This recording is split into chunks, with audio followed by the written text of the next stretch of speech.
हाँ जी, सभी को नमस्कार भाई।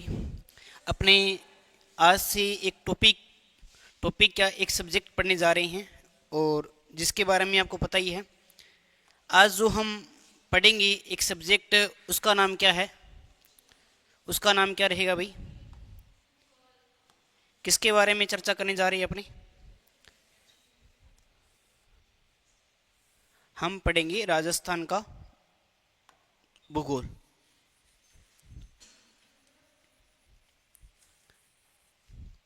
राजस्थान का भूगोल के बारे में हम चर्चा करने जा रहे हैं। आपने पढ़ा है क्या राजस्थान का भूगोल पहले? अब ये थोड़ा सा हाथ वाला गया, इसको थोड़ा सा एक बार पेन इसको कम करते हैं ना। ये कहाँ से? यहाँ से?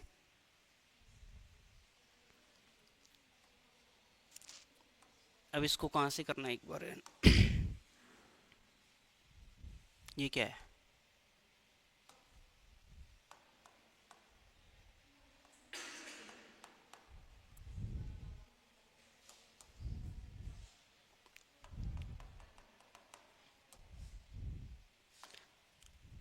इसके अंदर छोटा वाला ऑप्शन नहीं आ रहा क्या? प्रो से आ रहा है क्या? प्रो से भी नहीं आ रहा।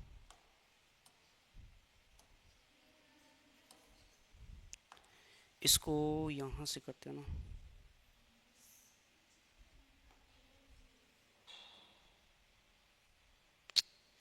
छोटा क्यों नहीं हो रहा ये?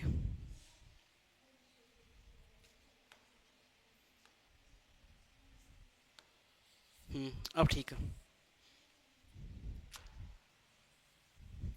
चलो इसको कर देते हैं ना अपने शुरुआत, अब ये सही चलेगा। और एक बार पेन और देख लेते हैं अपने। ये वाला, दोनों पेन ले लेते हैं, ये वाला भी और ये वाला। इसके अंदर ब्लैक ले लेते हैं और एक अपने रेड। दोनों ही ब्लैक हो रहे हैं। डबल साइड नहीं चलता क्या?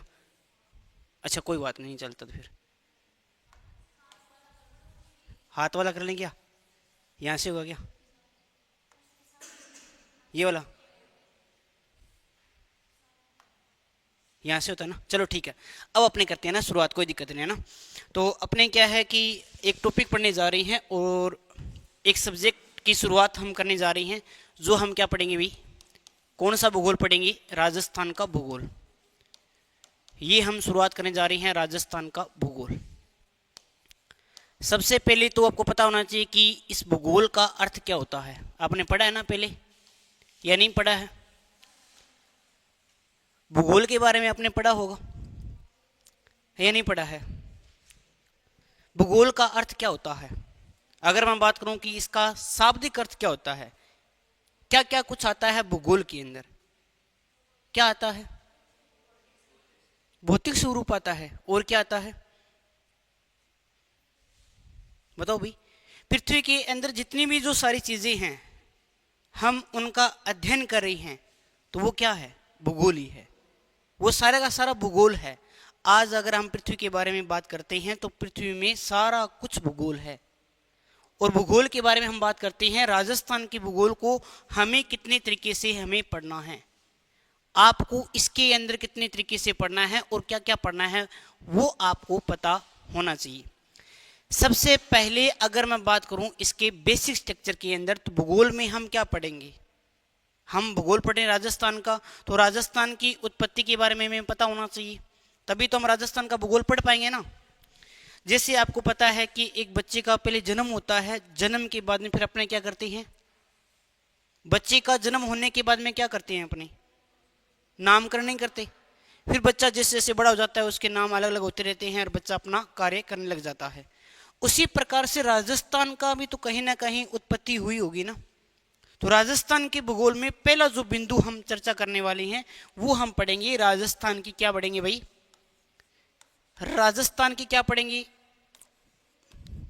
भी? राजस्थान, पहले हम राजस्थान का निर्माण भी तो करेंगे ना। उत्पत्ति बोल दो या राजस्थान का निर्माण, हमारा पहला बिंदु रहने वाला है राजस्थान के भूगोल के अंदर, बेसिक स्ट्रक्चर के अंदर। अगर उत्पत्ति होगी तो उत्पत्ति के बाद में सेकंड जो बिंदु रहेगा वो क्या रहेगा? उत्पत्ति के बाद में क्या होता है? नाम। तो यहां में इसके क्या पढ़ेंगे अपने? प्राचीन नाम। किसके प्राचीन नाम? क्या राजस्थान के कोई प्राचीन नाम भी थे क्या? थे या नहीं थे? थे। कौन कौन से थे? ब्रह्मवर्त आता है, मरुकांतारे आ जाता है, राजस्थानादित्य आ जाता है ना। आपने सुना होगा राजस्थानीय आ जाता है, रायथान आ जाता है, रजवाड़ा आ जाता है। तो ये सभी के बारे में हम चर्चा करेंगे प्राचीन नामों के अंदर। नंबर 3 जो अगर आपको पढ़ना है बेसिक स्ट्रक्चर के अंदर, सामान्य जानकारी के अंदर राजस्थान के भूगोल में, वो आप पढ़ोगे स्थिति और विस्तार। अब ये स्थिति क्या होती है और विस्तार क्या होता है? स्थिति और विस्तार, ये स्थिति क्या होती है और विस्तार क्या होता है? स्थिति का मतलब है लोकेशन। अपना जो राजस्थान है उसकी लोकेशन क्या है? 2 संदर्भ में या 3 संदर्भ में हम देखेंगे। पहला गोलार्ध। गोलार्ध में हमारा राजस्थान कहां पे है? गोलार्ध से छोटा क्या होता है? अगर गोलार्ध के बारे में बात करते, गोलार्ध से छोटा क्या होगा? महाद्वीप। महाद्वीप के अंदर राजस्थान की स्थिति क्या है? और महाद्वीप से छोटा क्या है? महाद्वीप में क्या आते हैं? बहुत सारे देश आते हैं। तो देश में हम कौन से देश के अंदर आते हैं? भारत में। तो भारत के अंदर राजस्थान की स्थिति क्या है वो हम इसके अंदर देखने वाले हैं। विस्तार के अंदर हम देखेंगे इसकी लंबाई कितनी है, चौड़ाई कितनी है, यहाँ का एनवायरमेंट कैसा है, जनसंख्या कितनी है और इसका क्षेत्रफल कितना है। तो स्थिति और विस्तार के अंदर ये बिंदु हम अध्ययन करने वाले हैं। इसके बाद में हमारा एक टॉपिक आ जाता है इसी के अंदर सामान्य परिचय में, वो हम पढ़ेंगे क्या भाई? किसके बारे में अध्ययन करेंगे? किसके बारे में अध्ययन करेंगे? सीमा के बारे में। सीमा भी 2 प्रकार की होती है, एक इंटरनेशनल होती है और एक कौन सी होती है? नेशनल। एक तो होती है इंटरनेशनल और एक कौन सी होती है? नेशनल। दोनों में क्या डिफरेंट है?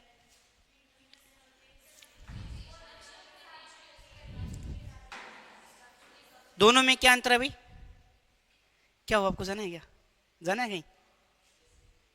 चले जाओ है ना। तो अगर हम बात करते हैं दोनों में ये अंतर होता है, जो 2 देशों के मध्य जो सीमा लगती है उसको क्या बोलते हैं? जो 2 देशों के मध्य लग रही है इंटरनेशनल, अंतर्राष्ट्रीय सीमा बोलते हैं। और जो 2 राज्यों के मध्य यानी अंदर लग रही है उसे नेशनल सीमा बोलते हैं। तो उन्हीं के बारे में भी हम चर्चा करेंगे। सीमा को दोनों के बारे में हम पढ़ने वाले हैं और फिर अपनी चर्चा करते हैं। तो हमारा अंतिम जो बिंदु रहेगा इसके अंदर वो रहेगा, क्या रहेगा? क्या रहने वाला है? एक तो अक्षांश, और अक्षांश के साथ में हम क्या पढ़ेंगे? यानी अक्षांश और अक्षांश के साथ में हम पढ़ने वाले ये देशांतर, इनका क्या कार्य रहता है, कैसे ये कार्य करते हैं, वो सारी चीजें हम इस राजस्थान भूगोल के बेसिक स्ट्रक्चर के अंदर पढ़ने वाले हैं। पहले हम उत्पत्ति पढ़ेंगे। जैसे ही उत्पत्ति होगी तो हम क्या पढ़ेंगे? प्राचीन। इसके क्या पढ़ेंगे? नाम। नाम पढ़ लिया, स्थिति पढ़ ली। नाम पढ़ने के बाद में हम क्या पढ़ेंगे? इसकी स्थिति और विस्तार।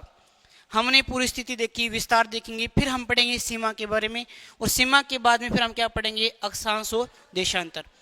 स्थिति और विस्तार के अंदर हम यहाँ पर एक चीज और पढ़ने वाले हैं, एक चीज का और अध्ययन करेंगे। यहाँ पर किस चीज का अध्ययन करेंगे? यहाँ पे अपने नए जिलों का अध्ययन करने वाले हैं। नए जिलों का क्या करेंगे? यहाँ पे अध्ययन, नए जिलों का अध्ययन करेंगे। और वर्तमान में अगर मैं जिलों के बारे में बात करता हूँ तो वर्तमान में जिले कितने हैं?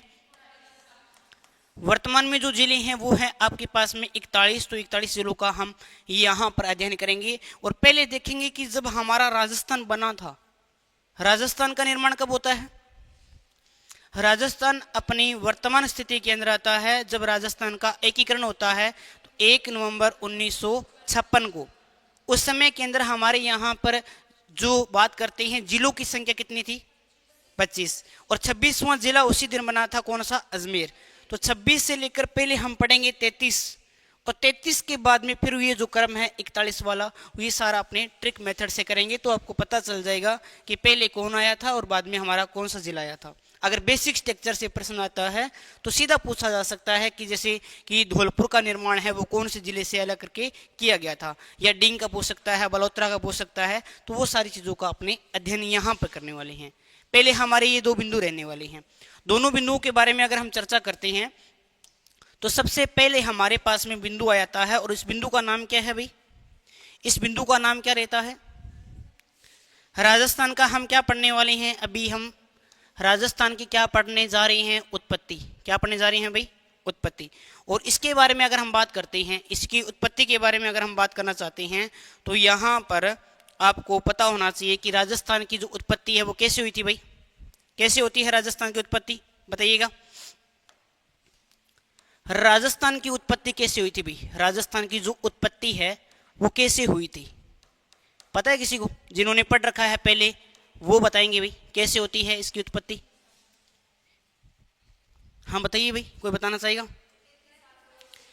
33 सागर से हुई थी। ठीक है, एक सिद्धांत आता है और सिद्धांत के बारे में हम बात करते हैं तो एक बहुत ही अच्छा सा सिद्धांत है जिसका नाम है महाद्वीपीय विस्थापन सिद्धांत। आपने बहुत बार पढ़ा होगा। महाद्वीपीय विस्थापन सिद्धांत, ये सिद्धांत समझते हैं, विस्थापन सिद्धांत। अगर मैं इस सिद्धांत के बारे में बात करना चाहूं तो ये सिद्धांत है वो किस भूगोलवेत्ता के द्वारा दिया जाता है? तो इसके अंदर एक भूगोलवेत्ता का नाम आता है और भूगोलवेत्ता का नाम आता है अल्फ्रेड वेगनर। अल्फ्रेड वेगनर नाम का एक भूगोलवेत्ता था, उसने एक सिद्धांत दिया था। क्या सिद्धांत दिया था? महाद्वीपीय विस्थापन सिद्धांत। महाद्वीपीय विस्थापन सिद्धांत देने वाले भूगोलवेत्ता का नाम क्या था? Alfred Wegener. क्या नाम आ जाता है यहां पर अगर मैं नाम बात कर दूं? Alfred Wegener. बहुत ही अच्छा सिद्धांत था इनका, अल्फ्रेड वेगनर का, और उनके बारे में हम चर्चा करेंगे, वेगनर। और ये जो सिद्धांत है, ये सिद्धांत उन्होंने कब दिया था?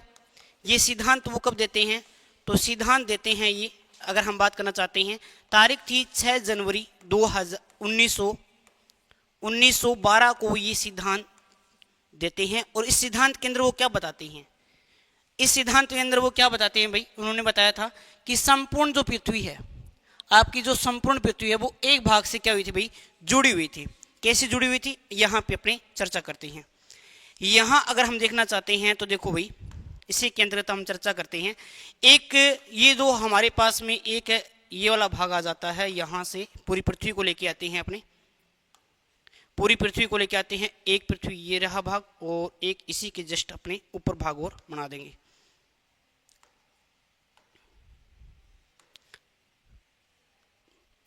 एक भाग और बना देता हूं इसी के ऊपर, और फिर अपनी चर्चा करते हैं।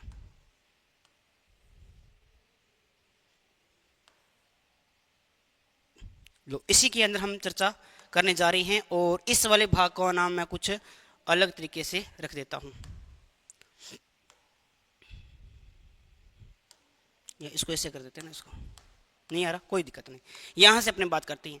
इन्होंने क्या कहा था? महाद्वीपीय विस्थापन सिद्धांत के अंदर ये जो अल्फ्रेड वेगनर है वो कहता है कि हमारी जो संपूर्ण पृथ्वी है वो एक भाग से जुड़ी हुई है, एक पूरे के पूरे भाग से जुड़ी हुई है। वो भाग कैसा है?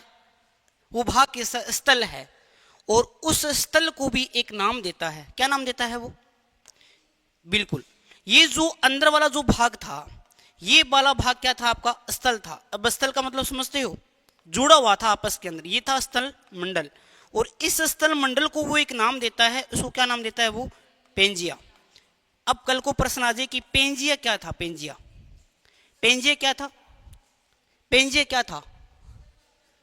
पेंजिया अल्फ्रेड वेगनर के अनुसार स्थल मंडल था जिसके अंदर संपूर्ण पृथ्वी एक भाग से क्या थी भाई? जुड़ी हुई थी। और इसके चारों तरफ में अगर मैं बात करना चाहता हूं, यहां पर क्या था? ये इसके चारों तरफ में यहां पर क्या था? जल। ये यहां पर जल था, तो जल इसको क्या बोलेंगे? अपने जल मंडल। ये जल मंडल था। किसके चारों तरफ में जल मंडल था? किसके चारों तरफ में जल मंडल था? स्थल मंडल नहीं, पेंजिया बोल सकते हो, या फिर आप स्थल मंडल भी बोल सकते हो। तो इसके चारों तरफ क्या था? एक कैसा मंडल था? जल मंडल। जैसे हमने स्थल मंडल को नाम दिया है, क्या नाम दिया है? तो क्या जलमंडल का भी नाम था क्या? बिल्कुल था। इसका नाम आता है, इसका क्या नाम था? पेंथालासा। अब ये पेंथालासा क्या है? जल मंडल है। कैसा मंडल है?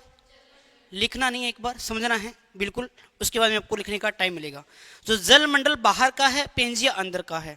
और अंदर वाला जो भाग था, आपने कभी पढ़ा होगा कि पृथ्वी है वो अंदर से बहुत ज्यादा गर्म थी, और जब कोई चीज गर्म होती है तो उसके अंदर क्या होता है, विस्फोट होता है या नहीं, गर्म चीजें हैं विस्फोट होगा इसके अंदर। तो यहां पर क्या है, पेंजिया के अंदर क्या होता है, ये जो पेंजिया था, पेंजिया के अंदर होता है विस्फोट।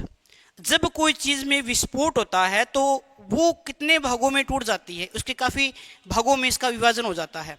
अगर मैं बात करना चाहूँ यहाँ पर इसके बारे में, अगर मैं बात करना चाहूँ तो ये हमारे पास में यहाँ पर क्या है, इसी के अंतर्गत अगर हम बात करते हैं तो ये तो हमारे पास में क्या है, वो वाला भाग है बाहर वाला, और इसके अंदर मैं दो भाग और बना रहा हूं। जैसे एक भाग मैंने बना दिया यहाँ पे और एक भाग मैंने बना दिया इसके जस्ट नीचे। ये दो भाग कौन से हैं, ये दो भाग कौन से हैं भाई, ये वही दो भाग हैं, ये वही दो भाग हैं जो कि किससे टूट के अलग हुई हैं, जो किससे टूटकर अलग हुई हैं, बताओ भाई किससे टूटकर अलग हुई हैं, बिल्कुल। अब इसके बारे में हम चर्चा करते हैं। देखो भाई, ये यहाँ हमारा जो पेंजिया था, ये जो हमारा पेंजिया था वो दो भागों में टूटा, एक भाग ऊपर गया और एक भाग हमारा नीचे आया। ऊपर वाला जो भाग है, ये वाला जो भाग है, ये कहलाया था, क्या कहलाया था भाई, कौन सा लैंड कहलाया था आपका, कौन सा लैंड कहलाया था आपका, ये अंगारा लैंड कहलाया था। और ये जो नीचे वाला जो भाग है, ये वाला भाग क्या कहलाया था, गोंडवाना लैंड। क्या कहलाया था भाई, गोंडवाना लैंड, ये गोंडवाना लैंड कहलाया था। और इसके अलावा मैं बात करता हूं, इसके चारों तरफ में क्या था, इसके चारों तरफ में क्या था, इसके चारों तरफ में ये पानी है, पानी है, बिल्कुल, ये आपने पढ़ा है, जस्ट अभी पढ़ा है। जब ये पानी है, बीच वाला भाग जब टूटेगा तो क्या पानी बीच में आएगा क्या, बिल्कुल। और जब जैसे ही पानी बीच के अंदर आया तो यहां से बना एक सागर बना, क्या बना भी, एक सागर। और इस सागर को मैं बात करता हूं तो क्या नाम दिया गया, इनके बीच वाले सागर को, इसको नाम दिया गया टेथिस सागर। क्या नाम दिया गया था भाई, टेथिस सागर। तो आपने ये भी सीख लिया कि टेथिस सागर का निर्माण कैसे हुआ था। अब हम बात करते हैं तो इसके बाद में क्या होता है कि यहाँ से क्या है कि अंगारा लैंड से धीरे धीरे जैसे ही यहाँ पर प्राकृतिक का निर्माण हुआ तो यहाँ से नदियाँ आ रही थी, वो अपना जल यहाँ गिरा रही थी, और गोंडवाना लैंड वाली नदियां भी अपना जल यहाँ गिरा रही थी। तो धीरे धीरे ये बीच वाला क्षेत्र भर गया था और भरने से हिमालय का निर्माण हुआ था। ये आप भारत के ज्योग्राफी के अंदर पढ़ोगे। अब क्या है कि ये जो अंगारा लैंड था और गोंडवाना लैंड था, इसके अंदर भी हलचल हो रही थी। ये अंगारा लैंड है वो किस तरफ गति कर रहा था, नीचे की तरफ। ये जो गोंडवाना लैंड है वो किस तरफ गति कर रहा था, ऊपर की तरफ कर रहा था। और ये जब ऊपर की तरफ गति कर रहे थे, ये नीचे की तरफ गति कर रहे थे, तो दोनों जब आपस में टकराए तो अंगारा लैंड और गोंडवाना लैंड का भी क्या हो गया, विखंडन हो गया। और होने से ये जो अंगारा लैंड और गोंडवाना लैंड थे, इनसे क्या होता है, इनसे यहां पर 7 क्या बन जाते हैं, 7 क्या बन जाते हैं, 7 महाद्वीप बन जाते हैं। किन से बने थे ये, अगर मैं बात करना चाहता हूं तो इनके अंदर योगदान आता है अंगारा लैंड का। और अंगारा लैंड के साथ में मैं बात करूं किसका आ जाता है, तो ये आ जाता है हमारे पास में क्या, टेथिस सागर का आएगा, आएगा या नहीं आएगा। टेथिस सागर का कैसे आएगा बताओ आप, क्यों नहीं आएगा, क्योंकि मैंने बताया आपको कि अंगारा लैंड और गोंडवाना लैंड की जो नदियां थी वो अपने साथ में अवसाद लेकर आ रही थी। अवसाद क्या होता है, अपने साथ में जितने कंकड़ पत्थर जो भी लेकर आते हैं उनको अपने क्या बोलते हैं, अवसाद बोलते हैं। तो अवसाद का जमा हुआ तो ये वाला भाग भर गया, भर जाने से आपस में जब ये टकराया तो हिमालय का निर्माण भी हुआ और उसके कुछ भाग टूट के भी अलग हो गए। तो 7 महाद्वीपों के अंदर अंगारा लैंड का भी भाग है, टेथिस सागर का भी भाग है, और तीसरा हमारा बिंदु कौन सा रहेगा भाई, तीसरा बिंदु रहेगा गोंडवाना लैंड। यानी तीनों का ही योगदान है कौन सा महाद्वीप बनने में, 7 के 7 महाद्वीप बनने में इन तीनों का विशेष योगदान है। फिर बात करती है बाहर तो क्या था, पानी। जब ये टूटा तो कितने भागों में टूटा, ये जो आपने बात करते हैं कौन सा भाई, जब हम बात करते हैं कि पेंथालासा जो टूटा था, पेंथालासा है वो कितने भागों में टूटा है, तो पेंथालासा के बारे में अगर हम बात करते हैं तो ये कितने भागों में, 5 भागों में। पेंथालासा कितने भागों में टूटा भाई, 5 भागों में। और ये जैसे ही 5 भागों में टूटता है तो यहाँ से 5 क्या बन गए भाई, 5 क्या बन गए, 5 महासागर बन गए, 5 महासागर बन गए। और इससे क्या बन गए, आपके 7 महाद्वीप बन गए। और 7 महाद्वीप में सबसे बड़ा जो बना था उसका नाम क्या था? एशिया। और एशिया में किसका निर्माण हुआ था?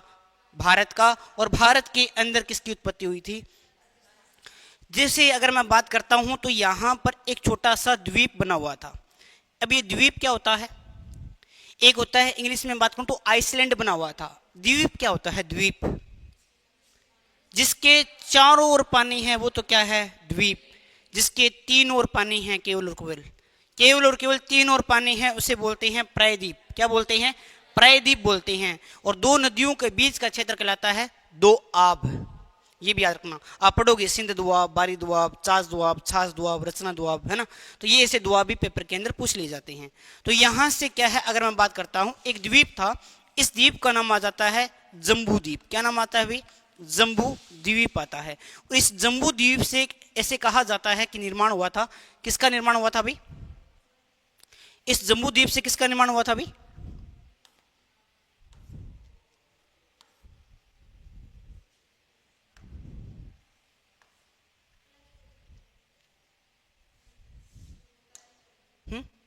पहले वाली स्लाइड कहाँ गई?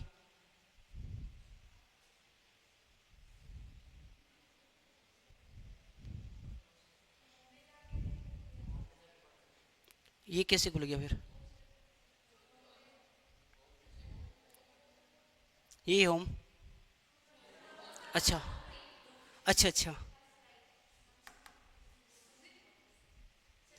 ये कैसे खुला?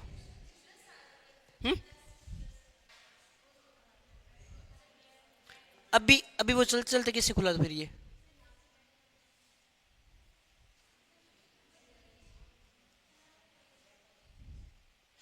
अपने जो पढ़ रहे थे वो कहाँ गया? किसको? उनको बोलो फाइल ही गायब होगी हमारी तो।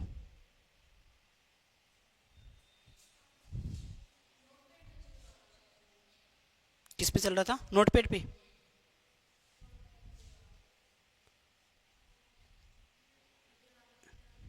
इस पे?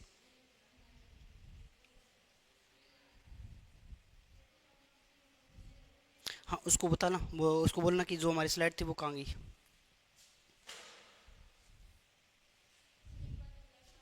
हम्म।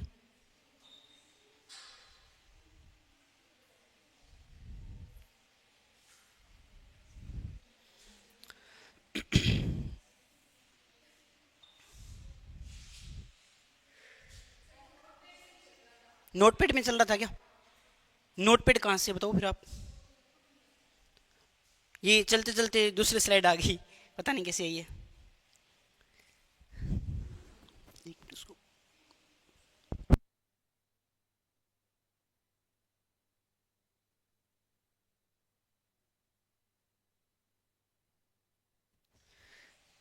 हाँ जी, अपने वापिस से स्टार्ट करते हैं। देखो, ये अपने बात करते हैं राजस्थान की उत्पत्ति के अंदर, है ना। हमने देखा एक द्वीप का नाम था, और द्वीप का नाम हमने पढ़ रहे थे। द्वीप का नाम क्या था भाई? यहाँ पे जम्बू द्वीप।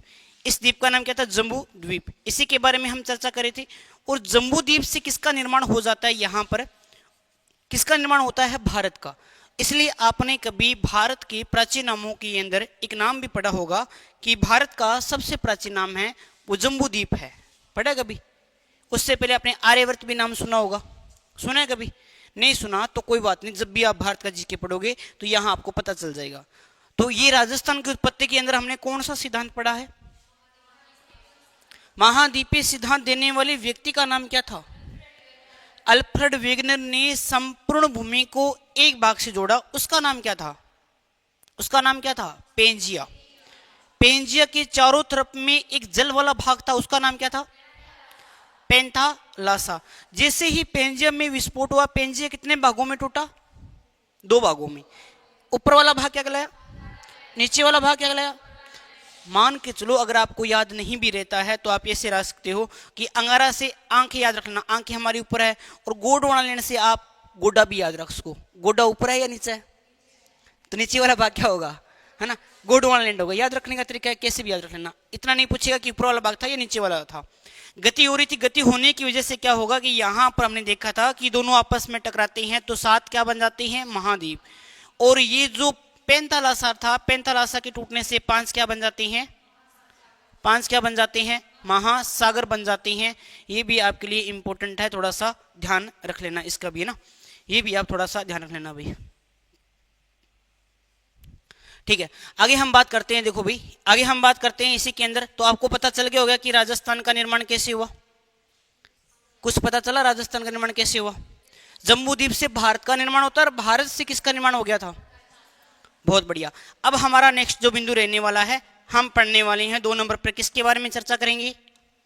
2 नंबर जो बिंदु है हमारा, इसके ऊपर हम किसके बारे में चर्चा करने वाले हैं भाई, किसके बारे में चर्चा करने वाले हैं, नामकरण के बारे में। किसके बारे में चर्चा करेंगे, नामकरण के बारे में। चलो देखते हैं कि आपको क्या क्या नाम याद है। अभी हम पढ़ेंगे राजस्थान के प्राचीन, तो बताइएगा आपको क्या क्या नाम याद है, कौन कौन से नाम आपको याद है राजस्थान के प्राचीन नाम।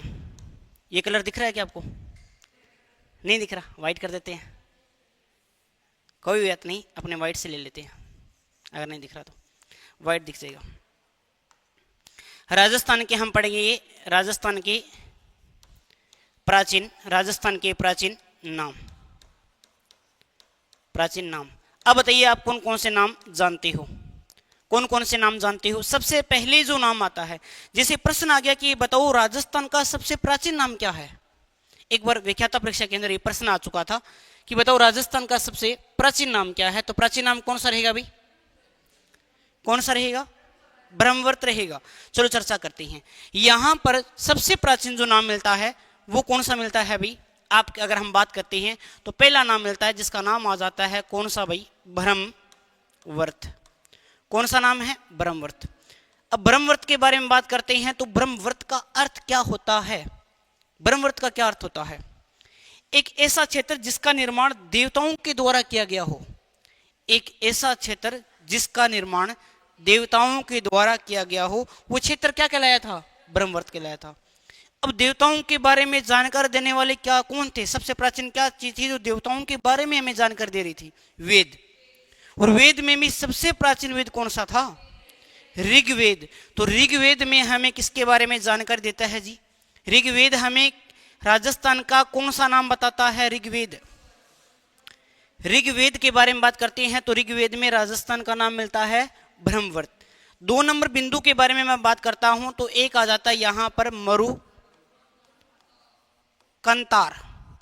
मरुकांतार के बारे में बात करता हूं तो इसके बारे में हम बात करते हैं तो एक आपने देखा होगा कि रामायण की रचना करते हैं कौन भाई, महर्षि वाल्मीकि जी रामायण की रचना करते हैं।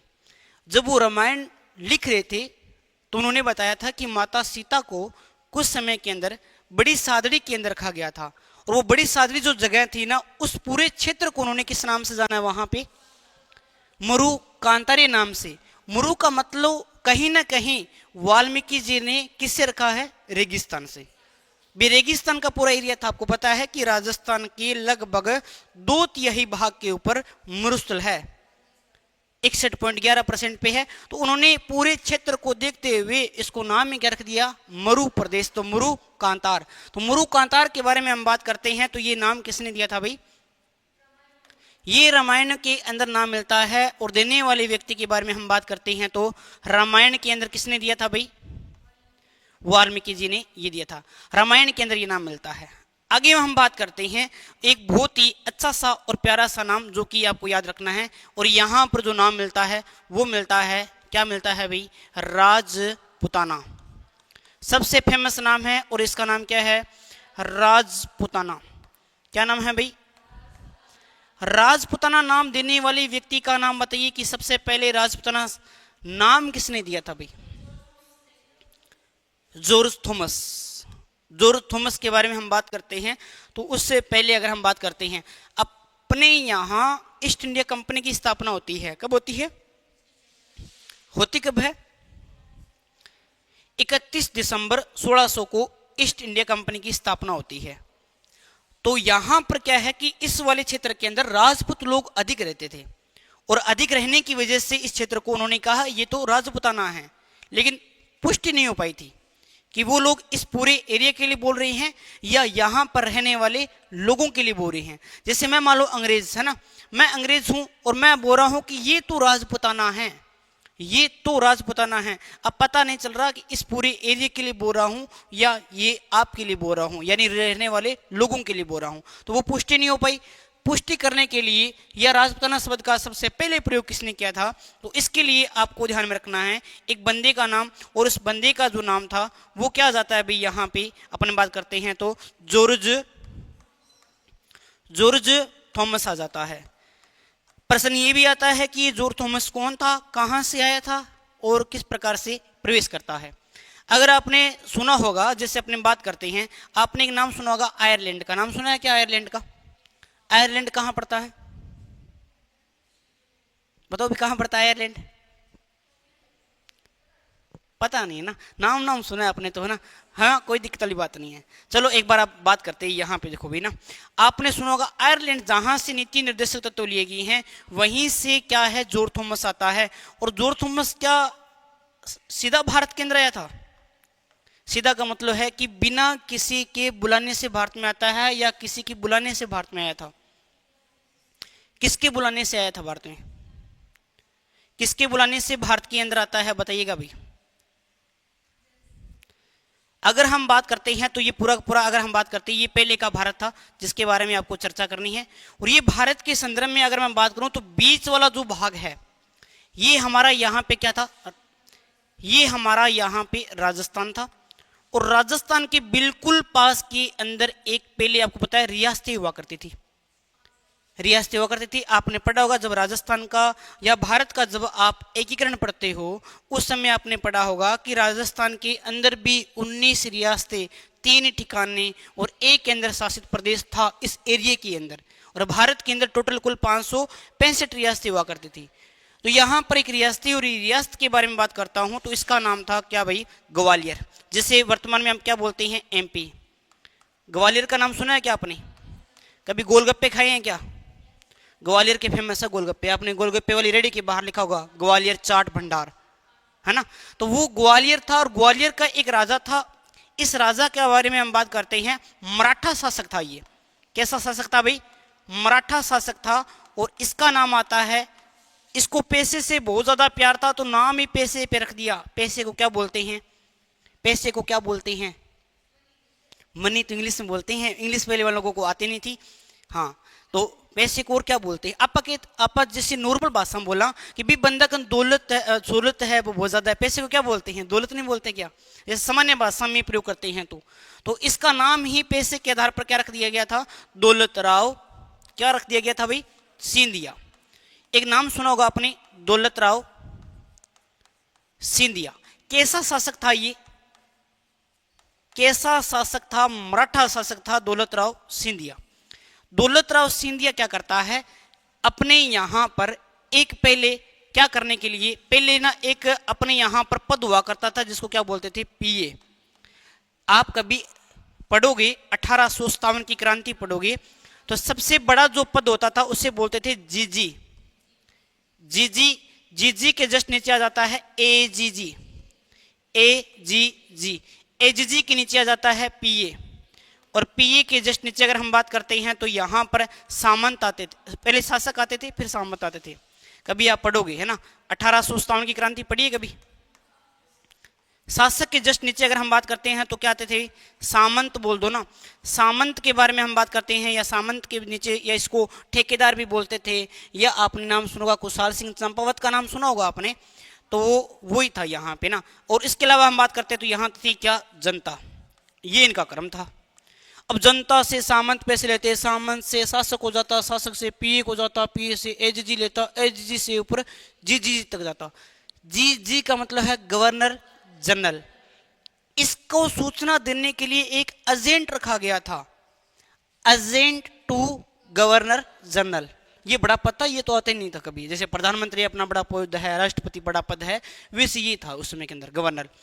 ये इसको सूचना देने के लिए था तो इसका एजेंट हो गया, तो इसको एजेंट टू गवर्नर जनरल बोलते थे। और इससे छोटा था पॉलिटिकल एजेंट। जिसको पीए बोलते थे। अपने बोलते ना कि जैसे प्रधानमंत्री का पीए कौन सा है या राष्ट्रपति का पीए कौन सा है। अपने यहाँ तो एमएलए भी पीए रखते हैं, देखा होगा आपने कि एमएलए का पीए ये साथ में रहता है, ब्लू ऐसे लेकर ना, कुछ भी काम होता है उसको बताना पड़ता है भी एमएलए साहब से बात हो सकती है क्या। फिर वो पीए पूछता है साहब मिलन आया था रू, कहाँ ठीक है 5 बजे का टाइम दे दो, फिर वो आगे बोलेगा 5 बजे आना सर को, है ना। तो वो वाली बात है, वो उसको बोलते थे पॉलिटिकल एजेंट। ये सूचना किससे, ये शासकों से लेते थे, शासक आगे सामंतों को बोलते थे, सामंतों का डायरेक्ट शासन था किसके साथ में, जनता के साथ में डायरेक्ट संपर्क था। दौलतराव सिंधिया का पीए यानी पॉलिटिकल एजेंट बनकर आता है कौन भाई, जॉर्ज थॉमस। जॉर्ज थॉमस के बारे में कुछ एक बातों के बारे में बताता हूं। तो जॉर्ज थॉमस ये रहा, और ये निवासी कहां का था, तो ये कहां का निवासी था, ये आयरलैंड का। पॉलिटिकल एजेंट किसका बनकर आया था, ये पॉलिटिकल एजेंट किसका बनकर आया था, दौलतराव सिंधिया कहां का राजा था, भारत के अंदर कब आता है, सन ये कब आता है, सन कब आता है 1800 के अंदर। पूरा का पूरा नेट याद रखना, सन कब आता है 1800 के अंदर। जॉर्ज थॉमस आयरलैंड का निवासी सन 1800 के अंदर भारत आता है, और आने के बाद में क्या है, इस ग्वालियर के पश्चिम में स्थित रियासत के लिए एक शब्द प्रयोग करता है जिसका नाम क्या था, राजपुताना था। लेकिन अभी तक इस बात की क्या नहीं हो पाई है, पुष्टि नहीं हो पाई है पूरी तरीके से। शब्द का तो प्रयोग कर दिया लेकिन पुष्टि नहीं हो पाई। अब पुष्टि कौन करेगा भाई, पुष्टि करने के लिए लगभग अपने बात करते हैं तो एक बंदा आएगा 1805 के अंदर। कब आएगा भाई, 1805 में एक बंदा आएगा। अगर प्रश्न आ जाता है कि राजस्थान के लिए सबसे पहले राजपुताना शब्द का प्रयोग किसने किया था, जॉर्ज थॉमस ने। कब किया था, पुष्टि कब हुई थी, कर्ण किसके अंदर होती है, तो 1805 के अंदर एक बंदा था जिसका नाम आता है William Franklin. William Franklin, Frank करता था, नाम रख दिया विलियम फ्रैंकलिन। और विलियम फ्रैंकलिन ने क्या किया था, एक पुस्तक लिखी थी भाई। इन्होंने क्या किया था, एक पुस्तक लिखी थी ना। पुस्तक के बारे में हम बात करते हैं तो उन्होंने क्या लिखी थी, एक पुस्तक लिखी थी। और पुस्तक के बारे में हम बात करते हैं, ये ऊपर नहीं हो गया,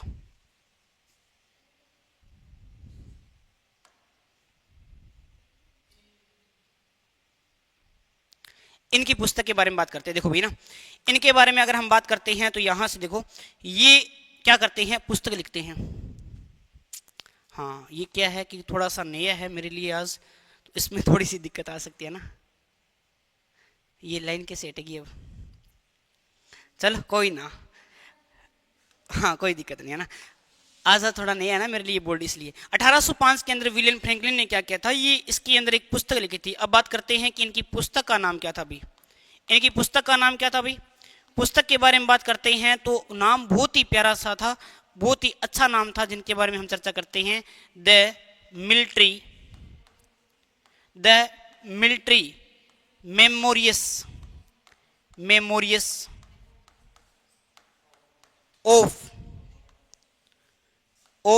आगे क्या आएगा, मिस्टर, बिल्कुल नाम क्या रहा है इसके अंदर, नाम आ क्या रहा है, जॉर्ज थॉमस। तो आप ये गलती मत कर देना कि जॉर्ज थॉमस नाम आ रहा है तो लिखने वाले व्यक्ति का नाम भी क्या होगा, जॉर्ज थॉमस। नहीं जी, the military memories of mister George Thomas, ये थॉमस के ऊपर लिखी थी किसने, विलियम फ्रैंकलिन ने लिखी थी। पुस्तक का नाम ये था, the military memories of mister George Thomas. लिखने वाले व्यक्ति का नाम ये है। और इस पुस्तक के अंदर ये पुष्टि करता है, क्या पुष्टि करता है, ये पुष्टि कर दी कि यही पहला व्यक्ति है। कौन पहला व्यक्ति है भाई, कि जॉर्ज थॉमस ने ही क्या किया था, जॉर्ज थॉमस ने क्या किया था भाई, राजस्थान को क्या बोला है, राजस्थान को राजपुताना बोला है जी। क्या बोला है, राजस्थान को राजपुताना बोला है। तो ये पुष्टि कब होती है, 1800, पुष्टि कब होती है, 1800, बिल्कुल। तो ये हमें पूरा जानकारी हमें पता चल गई यहां तक, राजपुताना शब्द तक। अब हमारे आते हैं हीरो, जैसे हमारे फिल्म के हीरो होते हैं ना, उसी प्रकार हमारे भूगोल के भी एक हीरो हुए हैं जिन्हें हम पितामह कहते हैं। नाम क्या है आप जानते हो सारे, बिल्कुल। अभी जो हम चर्चा करने वाले हैं, नामकरण की अगली कड़ी के अंदर जो हम चर्चा करने वाले हैं, उसके अंदर जो हम अध्ययन करेंगे उनका नाम आएगा कर्नल जेम्स टोड, जिन्हें क्या बोलते हैं, कौन से बाबा बोलते हैं? क्यों बोलते हैं घोड़े वाले बाबा? घोड़े पे क्या किया था उन्होंने? घोड़े पे चढ़कर क्या किया था बताइए भाई? राजस्थान घूमे थे ये, बिल्कुल, बहुत बढ़िया। ये घोड़े पे चढ़कर पूरे के पूरे राजस्थान घूमे थे, इस वजह से इन्हें क्या बोलते हैं? घोड़े वाले बाबा। नाम हम पढ़ने जा रहे हैं कर्नल जेम्स टोड। कुछ एक जानकारी कर्नल जेम्स टोड के बारे में हम बात करेंगे और फिर अपने इनके बारे में क्या नाम दिया था वो हम बात कर लेंगे। पहली जानकारी के अंदर हम बात करते हैं तो ये कहाँ के निवासी थे, आए कहाँ से थे, ये निवासी कहाँ के थे, ये निवासी कहाँ के थे ये हमें पता होना चाहिए। इसके अलावा अगर हम बात करते हैं कि राजस्थान में पहली बार या राजस्थान में कहाँ आए थे, राजस्थान में कहाँ आए थे, ये राजस्थान में कहाँ आए थे। फिर अपने बात करते हैं क्या इनके कौन कौन से उपनाम थे भाई, इनके उपनाम क्या क्या थे भाई। ये देखो भाई, कर्नल जेम्स टोड के बारे में बात करते हैं तो ये स्कॉटलैंड के निवासी थे। स्कॉटलैंड कहाँ पड़ता है? इंग्लैंड के अंदर। तो ये कहाँ के निवासी थे? या तो बोल दो स्कॉटलैंड। अगर आप स्कॉटलैंड नहीं याद रखना चाहते हो तो आप यहाँ पर एक शब्द याद रख सकते हो, क्या भाई? इंग्लैंड के निवासी थे। और इंग्लैंड के निवासी कौन थे? Colonel James Tod. मैंने आपको अभी कुछ समय पहले ही बताया है कि पहले पीए हुआ करते थे। जब 1818 की जब संधियां हो रही थी उस समय के अंदर ये क्या है, कर्नल जेम्स टोड क्या है कि राजस्थान में यहाँ पर एक नाम आता है हाड़ौती क्षेत्र और एक नाम आ जाता है यहाँ पर मेवाड़ क्षेत्र। मेवाड़ का मतलब है अपने मुख्यतः उदयपुर से लेते हैं और हाड़ौती के अंदर कोटा, बूंदी, बारा और झालावाड़ आता है, क्योंकि अगला टॉपिक हमारा वही रहेगा। हम मैप भरेंगे और मैप भर के जिलों की संख्या देखेंगे और कौन सा जिला कहाँ पे वो हम सीखेंगे। ये तो अभी हमारा बेसिक चल रहा है नामकरण के बारे में, है ना। तो ये याद रखना है। तो राजस्थान में कहाँ आते हैं? तो राजस्थान में कहाँ आते हैं? उदयपुर के अंदर आते हैं। उदयपुर के अंदर है आते हैं, याद रख लेना। या आप ये कह सकते हो कि सबसे पहले उदयपुर के अंदर आए थे, या आप ये भी कह सकते हो कि मेवाड़ और प्लस में मैं क्या बोल सकता हूँ यहाँ पे, मेवाड़ प्लस में हाड़ौती के क्या बने थे? ये हाड़ौती के क्या बनते हैं? ये हाड़ौती के तो क्या बने थे? पीए बने थे। क्या थे भाई? पीए। ये क्या बने थे? पीए, पॉलिटिकल एजेंट नियुक्त किए गए थे। उदयपुर में आते हैं। राजस्थान में कहा? उदयपुर में। उपनाम क्या बोलते हैं इन्हें? क्या बोलते हैं? उपनाम 3-4 याद रखना। इन्हें बोलते हैं राजस्थान इतिहास के, राजस्थान इतिहास की क्या बोलते हैं? क्यों बोलते हैं? राजस्थान इतिहास के जनक क्यों बोला जाता है कर्नल जेम्स टोड को? राजस्थान इतिहास के जनक या पितामह भी जनक इसलिए बोलते हैं क्योंकि उन्होंने इतिहास को क्या लिखा था भाई? लिखा था पूरा व्यवस्थित तरीके से। तो राजस्थान इतिहास के जनक बोल दो, या फिर मैं एक नाम देता हूं पितामह।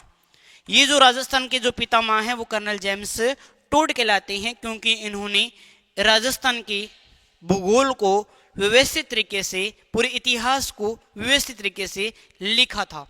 जितना भी जो इतिहास था उनको व्यवस्थित तरीके से लिखने का जो कार्य है वो राजस्थान का किसने किया था? कर्नल जेम्स टोड ने किया था। दूसरी बारे में अगर मैं बात करना चाहता हूं तो इनका दूसरा जो नाम आता है वो आता है घोड़े वाले। क्या बोलते हैं? घोड़े वाले। घोड़े वाले बाबा के नाम से जानते हैं। कल को प्रश्न आ जाए तो रामदेव जी मत कराना, है ना। भी घोड़े वाले बाबा पूछे तो कर्नल जेम्स टोड है। ये भी छोटा मोटा बाबा है, ये भी आपको याद रख लेना। हाँ, छोटा मोटा ही है, ज्यादा नहीं है ना। जैसे अपने यहाँ छोटे मोटे भूमिया होते हैं ना, हाँ, तो ये भी छोटे मोटे अपने क्या है भाई? बाबा है। हाँ, परेशानी देती है, ये तो घूमे थे। अगर हम बात करना चाहते हैं इसी के अंतर्गत तो इनके गुरु का नाम पूछ लेता है। इनके गुरु का नाम और बता दीजिए। इनके गुरु का नाम क्या था? गुरु जैन यति। इनके गुरु का नाम क्या आता है?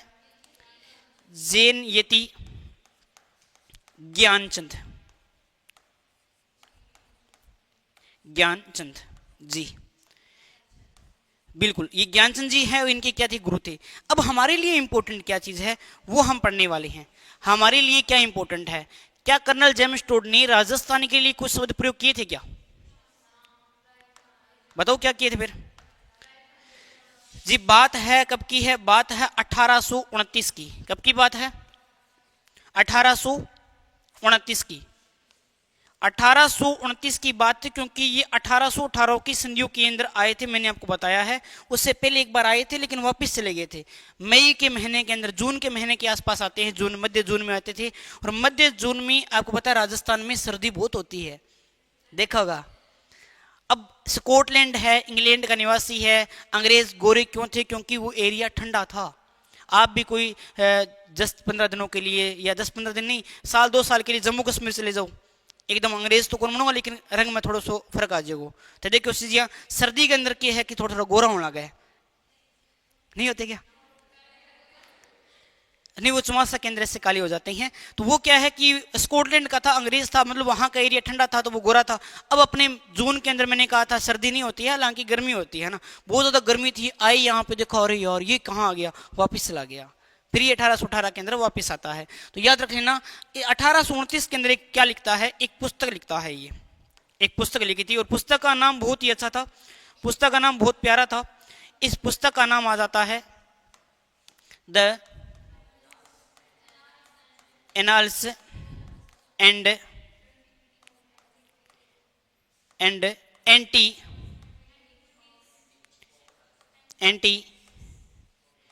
Cavities of Rajasthan. देखो ये अंग्रेज थे, क्या थे भी ये क्या थे? अंग्रेज थे। तो ये पुस्तक भी किसके अंदर लिख रहे थे? ये इंग्लिश के अंदर लिख रहे थे। और अपने इंग्लिश से शुरू से कमजोरी है, आपको बताइए अपने को। हाँ भी ढंग से अगर हम बात करते हैं तो अपने को तो हिंदी भी नहीं आती ना।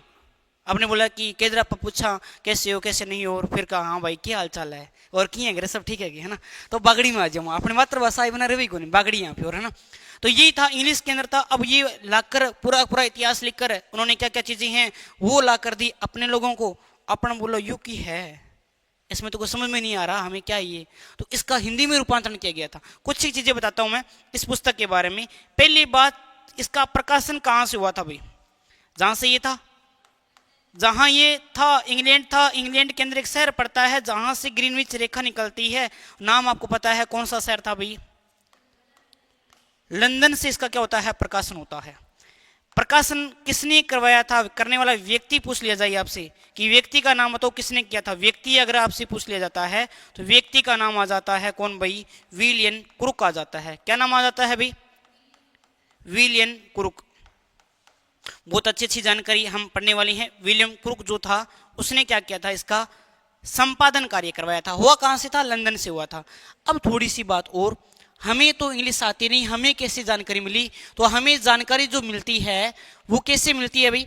वो मिलती है हिंदी के अंदर, और हिंदी के अंदर इसका रूपांतरण करने वाले व्यक्ति अगर आपसे पूछ लिए जाते हैं, बिल्कुल जी, इसका हिंदी में रूपांतरण किसने किया था? अगर हिंदी में बात करता हूं, हिंदी में किसने इसको बदला? तो पंडित गोरा शंकर हीराचंद जी क्या जाते हैं? ओझा। ओझा जी वही हैं जिन्होंने अजीत सिंह को क्या कहा था? कान का कच्चा कहा था, जो हर किसी की बातों में आ जाता है। जैसे आपको बोला ना, ना भाई वो थाना कौन सा मतलब थाना पढ़ाई दूर रखना चाहिए, हाँ बात तो सही क्यों है। वो होता है जो हर किसी की बातों में आ जाता है, उन्हें बोलते हैं कान का कच्चा, लेकिन थे तो कच्चा कौन बन जाना है ना, थे बहुत पक्का हो। तो हिंदी में रूपांतर करने वाला था पंडित गौरी शंकर हीराचंद जी ओझा। पंडित गौरी शंकर हीराचंद जी ओझा। हीरा, हाँ इनका एक ही नाम है, पापा का नाम सागो नहीं। पंडित गौरी शंकर हीराचंद ओझा के बारे में हम बात करते हैं तो इन्होंने इनका हिंदी में रूपांतरण किया। तब हमें पता चला कि इस पुस्तक के अंदर राजस्थान के लिए कितने शब्द प्रयोग किए गए हैं। राजस्थान के लिए कितने शब्द किए थे? राजस्थान के शब्द, राजस्थान के लिए क्या क्या शब्द प्रयोग किए थे भाई? क्या क्या शब्द प्रयोग किए थे बताइएगा भाई, आपने पढ़ा है जल्दी से बता दो। कितने शब्द प्रयोग किए थे बता दो, कितने शब्द प्रयोग किए थे भाई? 3 शब्दों के बारे में आप बता दो जल्दी से कि 3 शब्द कौन कौन से थे भाई? 3 शब्द कौन कौन से थे इनके बारे में आप अभी हम चर्चा करने वाले हैं। कौन कौन से थे पहले आप बताइए, बताओ भाई क्या हो गया? रायथन रजवाड़ा, एक और था, वो एक और कौन था वो भी हम चर्चा कर लेंगे ना। तो इसी के अंदर हम बात करते हैं। तो यहां पर पहला जो शब्द प्रयोग किया गया था, वो था राय था ना। दूसरा जाता है यहां पे रजवाड़ा, और कैसे है कोई बात नहीं, कोई फर्क नहीं पड़ता, पहले राजस्थान बोल दो या बोल दो कोई दिक्कत नहीं। भी शब्द तो कौन व्यक्ति प्रयोग कर रहा है? अब प्रश्न कैसे आएगा? राजस्थान के लिए सबसे पहले राजस्थान शब्द का प्रयोग करने वाले व्यक्ति का नाम बताइए कि ऐसा कौन सा व्यक्ति था जिन्होंने सबसे पहले राजस्थान के लिए राजस्थान शब्द का प्रयोग किया था। तो कौन था भाई? Colonel James Tod. और रजवाड़ा शब्द का प्रयोग करने वाले व्यक्ति, रायथाना शब्द का प्रयोग करने वाले व्यक्ति, ब्रह्मपुत्र नाम देने वाले व्यक्ति, किस वेद के अंदर? अगर मैं बोलूं वाल्मीकि जी ने क्या नाम दिया था? मरु का अंतार्य, मरु मतलब मरुस्थल वाला भाग। फिर बोलता हूं कि राजस्थान के लिए सबसे पहले राजपूताना शब्द का प्रयोग किसने किया था भाई? किसने किया था भाई? जॉर्ज थॉमस ने कब किया था? पुष्टि कब होती है? करने वाले व्यक्ति का नाम? विलियम फ्रैंकलिन की पुस्तक का नाम बताइए। George Thomas, the military memories of mister George Thomas. ये भी आपको याद रखना है, the military memories of mister George Thomas. ये आपको पूरा ध्यान रखना है यहाँ पे। ये कंप्लीट आपका ना। आगे हम बात करते हैं तो यहीं पर आपको क्या याद रखना है, इसके बाद में आ जाता है लिखा हुआ। ये तो हमने क्या पढ़ा है, जो व्यक्तियों ने बात की थी वो। अब लिखा हुआ तो भी तो मिलेगा ना। जैसे अपन बोलते हैं जहां पर लिखते हैं उसे बोलते हैं शिला। तीन प्रकार से चीज होती है, एक होता है शिलालेख, एक होता है गुहा लेख, सुना कभी, एक होती है प्रशस्ति। चलो थोड़ी बहुत चर्चा करते हैं अपने अभी इसी के बारे में भी। जैसे एक तो नाम हमारे पास में क्या आ गया, शिला। क्या नाम आया भाई? एक हमारे पास में है शिला लेख, और एक हमारे पास में आ गया यहां पर गुहा। एक हमारे पास में आ गया गुहा लेख, और एक हमारे पास में आ गया प्रशस्ति। क्या आ गया भाई? प्रशस्ति। तो आपको इसके अंदर अंतर बताना है सबसे पहले कि क्या होते हैं। शिला, शिला का क्या मतलब होता है? पत्थर। लेख का मतलब लिखाना। अगर कोई शिला यानी पत्थर पर कोई लेख लिखा रहा है तो वो क्या हो जाएगा? गुहा, गुफा। गुफा के अंदर कोई लेख लिखा रहा है, गुहा लेख हो जाएगा। गुफा लेख नहीं, गुहा लेख। प्रशस्ति, प्रशस्ति प्रशंसा, किसी की प्रशंसा में लिखा गया है तो वो क्या आ जाएगा भाई? प्रशस्ति हो जाएगा। जैसे विश्व की सबसे बड़ी प्रशस्ति राज प्रशस्ति है, जो कि कौन सी झील के किनारे है? राजसमंद झील के किनारे है। तो इन्हीं के बारे में हम बात करते हुए आते हैं, और सबसे पहले हम देखते हैं कि ऐसा कौन सा प्रशस्ति या शिलालेख था, शिलालेख था जिसके अंदर राजस्थान का सबसे पहले लिखित नाम मिलता है। कौन सा था अभी बताइएगा जिन्होंने पढ़ा है? सबसे पहले शिलालेख का नाम बताइए जहां पर राजस्थान का लिखित नाम मिलता है। एक बसंतगढ़ बोल रही हैं और एक क्या बोल रही हैं?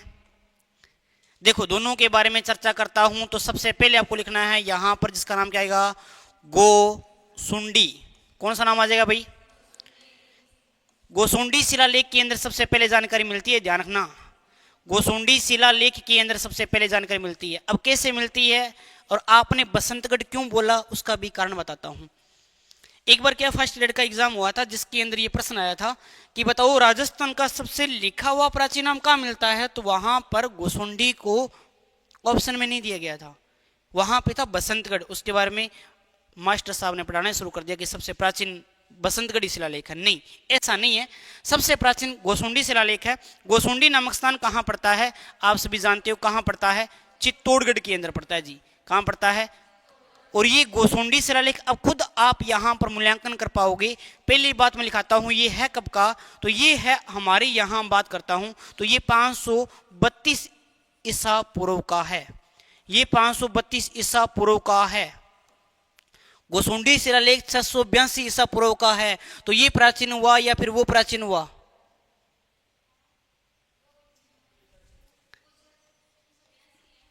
682 है तो ये प्राचीन हुआ या वो प्राचीन हुआ? तो प्राचीन, यही तो मैं कह रहा हूं कि सबसे प्राचीन कौन सा है? जिसके अंदर राजस्थान का नाम क्या मिलता है? राजस्थान का नाम क्या मिलता है? राजस्थान का नाम क्या मिलता है इस सब लेख के अंदर? राजस्थान का नाम बहुत ही प्यारा सा नाम मिलता है, राजस्थानीय। क्या नाम मिलता है? कहां मिलता है? गोसुंडी शिलालेख कहां पे है? चित्तौड़गढ़ के अंदर है। कब का है? 532 ईसा पूर्व का है। बाकी जब आप हिस्ट्री पढ़ोगे तो गोसुंडी शिलालेख के बारे में पूरी जानकारी मिलेगी आपको। अब हमारे पास में जो मेन आ रहा है वो शिलालेख, और हमारा अंतिम यही है, क्योंकि इसके बाद में तो हमारा पूरा ही हो जाएगा ये नामकरण। लास्ट आ रहा है, फाइनल आ रहा है हमारे पास में, और जिसका नाम आपको पता है और आप इसके बारे में जानते भी हो। कौन सा भाई, बोलो कौन सा? बसंतगढ़। ये बसंतगढ़ के बारे में हम चर्चा करने वाले हैं।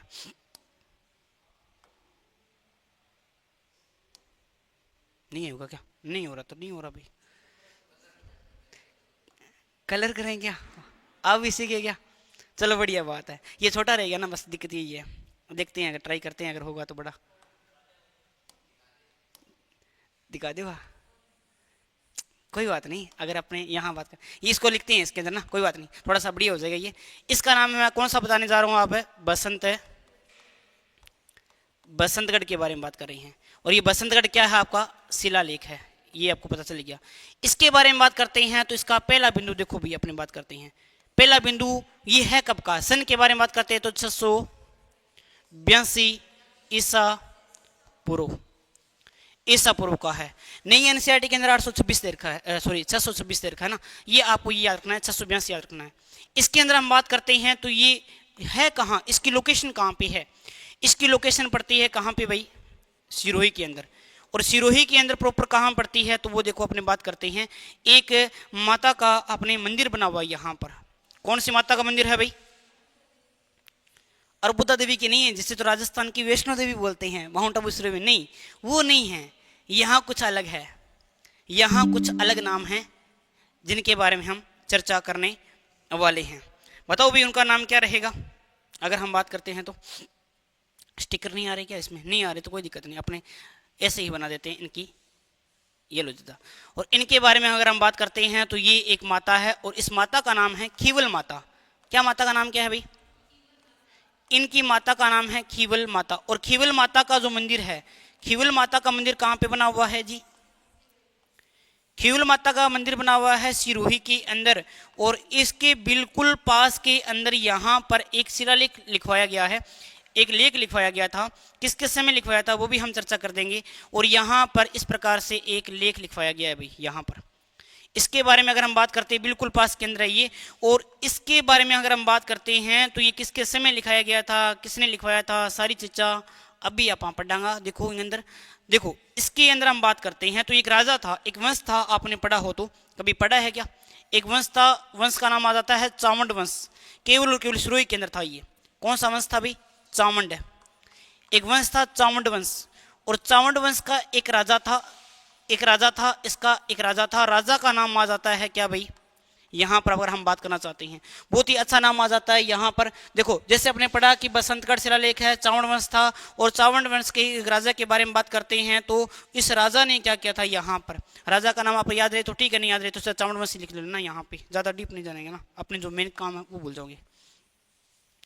चावंड वंश के शासकों ने किया था, आप ऐसे याद रखना ना, ज़्यादा डीप नहीं पड़ी। अगर हम बात करते हैं तो इसके अंदर जो जानकारी मिलती है यहाँ पर, ये जो जानकारी मिलती है वो किसके अंदर मिलती है भाई? ये जो जानकारी मिलती है वो मिलती है दास प्रथा के बारे में, दास प्रथा के बारे में। या शासक का नाम लिखा ही देता हूँ ना, फिर बढ़िया रहेगा थोड़ा सा। फिर ये थोड़ा सा शासक का नाम लिख लो ना। वर्मलात के समय था ये, वर्मलात के समय, याद रहे तो ठीक है, नहीं तो कोई दिक्कत नहीं है। वर्मलात। दास प्रथा क्या होती है? नहीं, उन्हें डबरिया बोलते हैं, उन्हें बोलते हैं डबरिया। शादी के बाद नहीं, शादी के समय जो कुंवारी कन्या उपहार स्वरूप जाती थी ना, आपने हिस्ट्री में पढ़ा होगा या फिर आपने कल्चर में पढ़ा होगा, वो डबरिया बोलते थे। डबरिया मतलब जैसे कोई रानी की केयर टेकर हुआ करती थी ना, कोई उसको कंगा करती थी, कोई कुछ करती थी, उसको कोई शीशा दिखाती थी, है ना, उनको शादी के साथ उनको साथ भेज देते थे।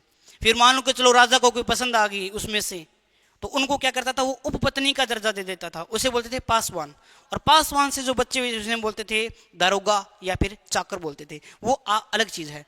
ये दास क्या है? दास जैसे मैं हूं राजा, मतलब हूं नहीं लेकिन वो मान लो ना, मैं हूं राजा, मैंने किया आपके ऊपर आक्रमण, आप दूसरे राजा हो, तो आप क्या हो गए? हार गए।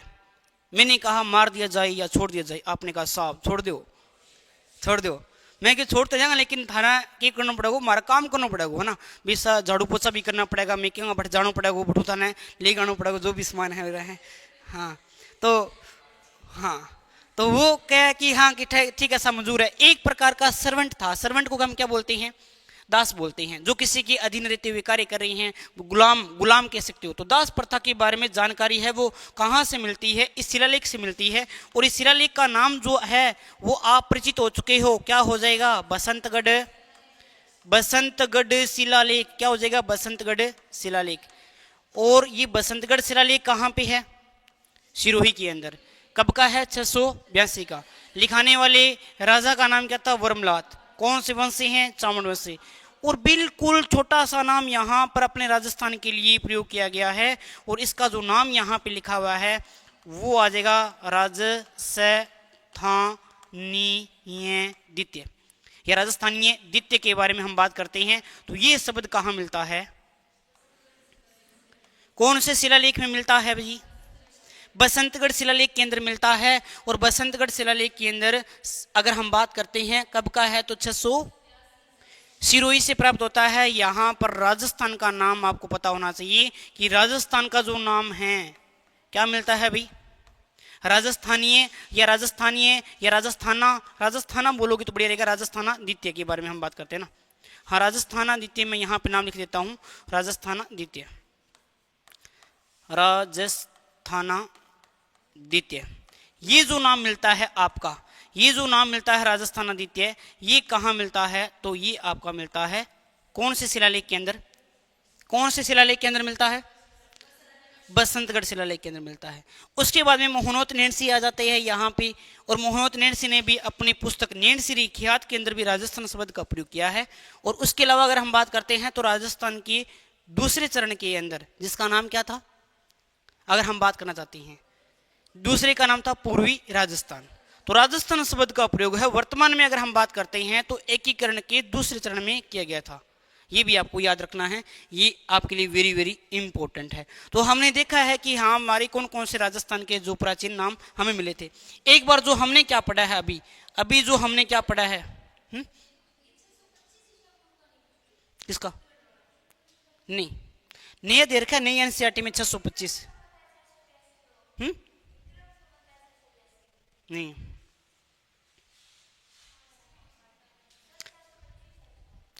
682 है, नई किताबों में 625 दे रखा है। आराम से आप देखा ना, कोई दिक्कत नहीं है। कल मैं भी यही हूँ, बिल्कुल अलग अलग होते हैं। थोड़ा सा रुको, अभी बता देता हूँ, ठीक है, इसके बारे में जानकारी। एक बार जो हमने अभी पढ़ा है वो देखो भी ना, राजस्थान का भूगोल हम पढ़ रहे हैं, जिसके अंदर राजस्थान की उत्पत्ति, प्राचीन नाम, स्थिति, विस्तार, सीमा और अक्षांश हमें पढ़ने थे। इसके अंदर हमने सबसे पहले देखा है तो उसके अंदर हमने क्या देखा, राजस्थान की उत्पत्ति। उत्पत्ति में कौन सा सिद्धांत पढ़ा हमने, अरे बोलो भाई याद हो जाएगा। देने वाले व्यक्ति का नाम क्या था, अल्फ्रेड वेगनर ने क्या बोला था कि संपूर्ण पृथ्वी एक भाग से जुड़ी हुई है, नाम क्या हो जाएगा, पेंजिया। चारों तरफ में स्थल मंडल था, इसको जल मंडल था, उसको क्या नाम दिया। जैसे ही पेंजिया में विस्फोट हुआ, पेंजिया कितने भागों में टूटा, ऊपर वाले भाग का नाम, नीचे वाले भाग का नाम गोंडवाना लैंड था। अगर मैं बात करता हूं, जैसे अंगारा लैंड नीचे की तरफ गति करा था, गोंडवाना लैंड ऊपर की तरफ, आपस में जैसे ही टकराए तो कितने महाद्वीप बन गए, और इस पैंतालासा से कितने महासागर, 5। यहां से हमने उत्पत्ति के बारे में हमने पढ़ा था। आगे हमने चर्चा की थी यहाँ पे तो राजस्थान के प्राचीन नामों के बारे में। राजस्थान का सबसे प्राचीन नाम क्या है, कहाँ जानकारी मिलती है हमें, ब्रह्मवत है, ऋग्वेद में जानकारी मिलती है। मरुकांतारी शब्द है वो रामायण में प्रयुक्त किया गया था। भी राजपुताना शब्द है उसका प्रयोग सबसे पहले कर्नल किसने किया था भाई, जॉर्ज थॉमस, कहाँ का निवासी, आयरलैंड का। और राजपुताना शब्द का पहली बार प्रयोग कब भाई, पहली बार प्रयोग कब होता है, पहली बार प्रयोग जो होता है, पुष्टि होती है वो होती है 1800 के अंदर। इस बात की पुष्टि तो 1805 में होगी, लेकिन प्रयोग हो गया पहली बार 1800 के अंदर। विलियम फ्रैंकलिन की एक पुस्तक थी the military memories of mister George Thomas, और पुष्टि करने वाले व्यक्ति कौन था, पुष्टि करने वाला व्यक्ति का नाम था विलियम फ्रैंकलिन। और पुष्टि में ये बात बोली गई कि जॉर्ज थॉमस ही पहला व्यक्ति था जिसने राजस्थान के लिए क्या शब्द प्रयोग किया भाई, राजपूताना। आगे हम बात करते हैं यहाँ पे कर्नल जेम्स टोड के बारे में, तो निवासी इंग्लैंड का था। राजस्थान में कहाँ आता है? उदयपुर में आता है, पॉलिटिकल एजेंट बनकर आता है। उपनाम राजस्थान के इतिहास के जनक या पितामह बोलते हैं, घोड़े वाले बाबा बोलते हैं। गुरु का नाम जैन यति ज्ञानचंद था। और अगर हम बात करते हैं 1829 के अंदर एक पुस्तक लिखते हैं, the analysis and antiquities of Rajasthan. इसका प्रकाशन लंदन में होता है। व्यक्ति कौन था जिनका प्रकाशन वाला? William crook. हिंदी में रूपांतरण पंडित गौरी शंकर हीराचंद जी ओझा करते हैं। और इसके अंदर राजस्थान के लिए कितने शब्द दिए गए थे? 3, रायथाना, रजवाड़ा और राजस्थान। देने वाले व्यक्ति कर्नल जेम्स टोड। फिर हमने बात की है यहाँ पे गोसोंडी शिलालेख के अंदर, चित्तौड़गढ़ का है, 532 ईसा पूर्व का है। राजस्थान का नाम क्या मिलता है? राजस्थानी मिलता है। बसंतगढ़ शिलालेख 682 का है। नई एनसीईआरटी के अनुसार 600 अपने बात करते हैं तो कब का रह जाएगा भाई? कब का रहेगा? 625 का। ये नई एनसीईआरटी के अनुसार है। मैंने दोनों ही बात बताई थी आपको। नई एनसीईआरटी 600 का बताती है भाई, 25 ईसा पूर्व बताती है। इनके बारे में अभी हम चर्चा और कर लेंगे। और ये बसंतगढ़ है कहाँ का? सिरोही का। राजस्थान का नाम क्या मिलता है? राजस्थाना द्वितीय। कौन सी माता के मंदिर के पास में? खीवल माता के मंदिर के पास में। और ये जो खीवल बसंतगढ़ शिलालेख है किस के बारे में जानकारी देता है हमें? दास प्रथा के बारे में। किस राजा के समय उत्कीर्ण हुआ था? वर्मलात किस वंश से संबंधित था? चावंड वंश से संबंधित था। तो ये हमने बेसिक 2 चीजें आज कंप्लीट कर ली है। कल आप राजस्थान का नया मैप लेके आओगे 41 जिलों के अनुसार से, और कल आपको मैप भरना सिखाऊंगा और साथ के अंदर अपने नए जिले जो बने हैं उनके बारे में भी ट्रिक से अपने पढ़ने वाले हैं। तो मिलते हैं कल वाली क्लास के अंदर।